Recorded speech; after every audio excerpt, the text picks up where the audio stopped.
గుత్తులు గుత్తులు గులాబీలు పూయాలంటే ఎలాంటి జాగ్రత్తలు తీసుకోవాలి? ఎలాంటి టిప్స్ ఫాలో అవ్వాలి? ఇలా మొక్క నిండా పూలు రావాలంటే ఎలాంటి కేర్ అండ్ టిప్స్ ఫాలో అవుతే ఇలా మొక్క నిండా పువ్వులు తీసుకోవచ్చు అనేటి ఇవాళ వీడియో. నమస్తే, నేను Vani. Welcome to my channel gardening with Vani. ఇక్కడ చూసినట్లయితే మొక్క చాలా హెల్తీగా ఉంది కదండి. అలాగే పూలు కూడా చాలా పెద్దగా, చాలా అందంగా పూసినాయి కదా.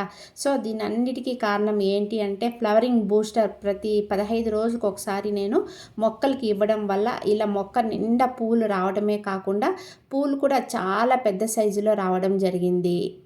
అలాగే ప్రతి గులాబీ మొక్క నుండి ఎక్కువ పూలు రావాలని అనుకుంటూ ఉంటాము కదా. మనం ఇచ్చే ఫర్టిలైజర్స్ని బట్టి పూలు రావడం అనేది ఉంటుందండి. అలాగే ఏ మొక్కకైనా కూడా సన్లైట్ అనేది చాలా ఇంపార్టెంట్ అండి. కనీసం 6 నుంచి 7 గంటలు ఎండ అనేది మన మొక్కలకి తగలాలండి. ఎండ తగిలే ప్లేస్లోనే ఖచ్చితంగా ఈ రోసెస్ కానీ, మందారాలు కానీ మన ఎండ ఏ ప్లేస్లో తగిలితే ఆ ప్లేస్లో మనము ఖచ్చితంగా ఈ మొక్కల్ని ఉంచాలి. నీడలో ఉండే మొక్కలకి అలాగే ఎండలో పెరిగే మొక్కలకి చాలా తేడా ఉంటుంది. అలాగే ఎండలో ఎక్స్పోజ్ అయితే చాలా వరకు మొక్కలకి డిసీజెస్ కూడా రాకుండా ఉంటాయండి. ఎండలో ఉంటే బుషీగా వచ్చి స్టెమ్స్ కూడా హెల్తీగా ఉంటాయి. అంటుకట్టిన మొక్కలకే మనము ఎక్కువగా ఫ్లవర్స్ అనేది తీసుకోవచ్చండి. అలాగే వాటరింగ్ విషయానికి వస్తే ఖచ్చితంగా 2 టైమ్స్ అయితే వాటరింగ్ అయితే మన మొక్కలకి చేయాలండి. ఇప్పుడైతే మనము సమ్మర్లో నుంచి రైనీ సీజన్లోకి వెళుతున్నాం కదా. కొన్ని ప్రదేశాల్లో వర్షాలు పడుతున్నాయి, కొన్ని ప్రదేశాల్లో వర్షాలు పడడం లేదు. కాబట్టి మనము మన క్లైమేట్ని అనుగుణంగా మనం వాటరింగ్ అనేది మన మొక్కలకి చేయాలి.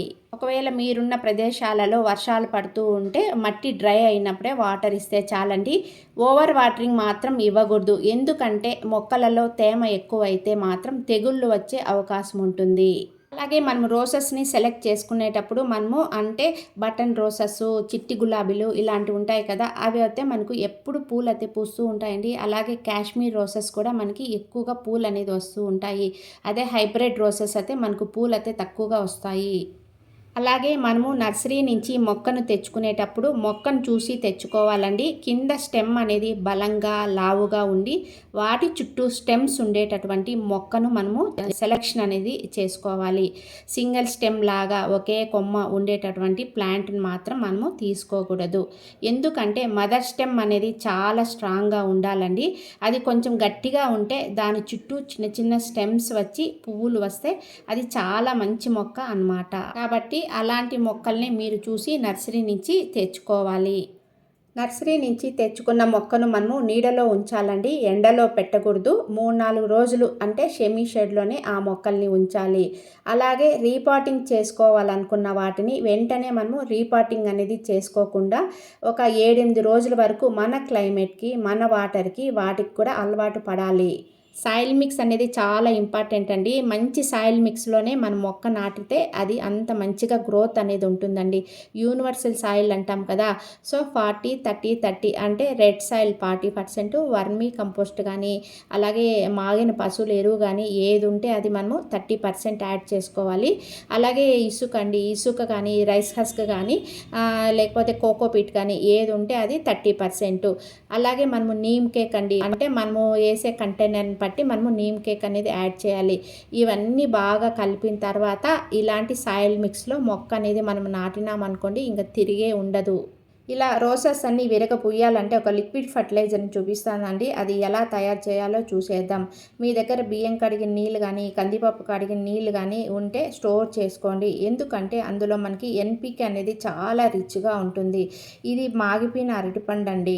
సో ఇది మాగిపోయిన అరటిపండు అండి. ఇది ఎంత పండితే అంత మంచిగా బాగా పనిచేస్తుందండి. బనానాస్తో కానీ, బనానా తోలుతో కానీ మంచి ఫర్టిలైజర్స్ బాగా తయారు చేసి మన మొక్కలకి ఇచ్చామనుకోండి మంచి ఫ్లవరింగ్ బూస్టర్గా బాగా పనిచేస్తుందండి. మనకి ఇందులో పొటాషియం, ఫాస్ఫరస్ చాలా ఎక్కువగా ఉంటుందండి. మన మొక్కలలో పూలు అనేది బాగా పూయాలన్నా అలాగే వచ్చిన మొగ్గలు రాలిపోకుండా ఉండాలన్నా మనకి ఎన్పికే అనేది చాలా ఇంపార్టెంట్ అండి. మనకి పొటాషియం అనేది మనకి ఈ అరటిపళ్ళల్లో ఉంటుంది. సో మనము ఈ అరటిపళ్ళని ఇలా లిక్విడ్ రూపంలో తయారు చేసి మన మొక్కలకి ప్రతి 15 రోజులకి ఇచ్చామనుకోండి ఇంకా తిరిగే ఉండదు. సో ఇది పెద్ద అరటిపళ్ళని అయితే వేస్తున్నానండి. మన గార్డెన్లో ఉన్న మొక్కలను బట్టి మనము అరటిపళ్ళు అనేది యాడ్ చేసుకోవచ్చండి. ఎక్కువైనా తక్కువైనా ప్రాబ్లం అయితే లేదండి. మన దగ్గర ఒక అరటిపండ్లు ఉండనుకోండి, కొన్ని మొక్కలకి ఇప్పుడు మనము లిక్విడ్ తయారు చేసి ఇవ్వచ్చు. నెక్స్ట్ మళ్ళీ మన దగ్గర అరటిపళ్ళు ఉన్నప్పుడు మళ్ళీ లిక్విడ్ తయారు చేసి మిగిలిన మొక్కలకి ఇవ్వచ్చు. ఇలా ప్లాన్ చేసుకోవాలి.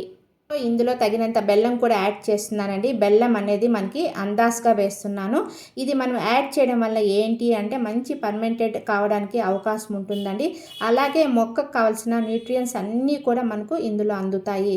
తర్వాత ఇలా మూత అండి, కొద్దిగా గ్యాప్ పెట్టి ఇలా మూత పెట్టేయాలండి. ఎందుకంటే మనకు ఇందులో నుంచి గ్యాసెస్ అనేది రిలీజ్ అవుతూ ఉంటాయి.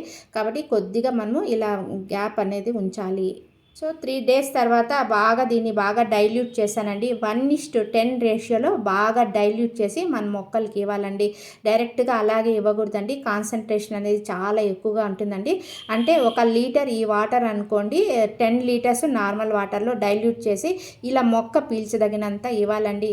ఎక్కువగా పోసామనుకోండి కింద పోయి బడబడ అని వేస్ట్ అయిపోతుంది కదా. కాబట్టి ఆగి ఆగి మొక్క పీల్చదగినంత వాటర్ ఇస్తే సరిపోతుంది. సో ఈ ఫ్లవరింగ్ బూస్టర్ని ప్రతి 15 రోజులకు ఒకసారి మన గార్డెన్లో ఉన్న ఒక రోసెస్కే కాదండి, మందారాలు కానీ ఏ మొక్కకైనా కానివ్వండి, మందారాలు కానీ రోసెస్ కానీ చామంతులు కానీ మల్లెలు కానీ ఏ ప్లాంట్కైనా కూడా మనము ఇలాంటి ఫ్లవరింగ్ బూస్టర్ని ఇచ్చామనుకోండి, ఫ్లవర్స్ అనేది విపరీతంగా విరగపూస్తాయి. సో ఒకవేళ మీ దగ్గర బియ్యం కడిగిన నీళ్ళు, కందిపప్పు కడిగిన నీళ్ళు లేవు అనుకుంటే మనము మిక్సీలో దోశ పిండి, ఇడ్లీ పిండి అలా గ్రైండ్ చేస్తూ ఉంటాం కదండి. అప్పుడు మనము కింద అడుగున మనము మిక్సీ జార్ అని కడుగుతూ ఉంటాం కదా, ఆ వచ్చిన వాటర్లో కూడా మనము ఇలాంటి లిక్విడ్ ఫర్టిలైజర్ని తయారు చేసి ఇవ్వచ్చండి.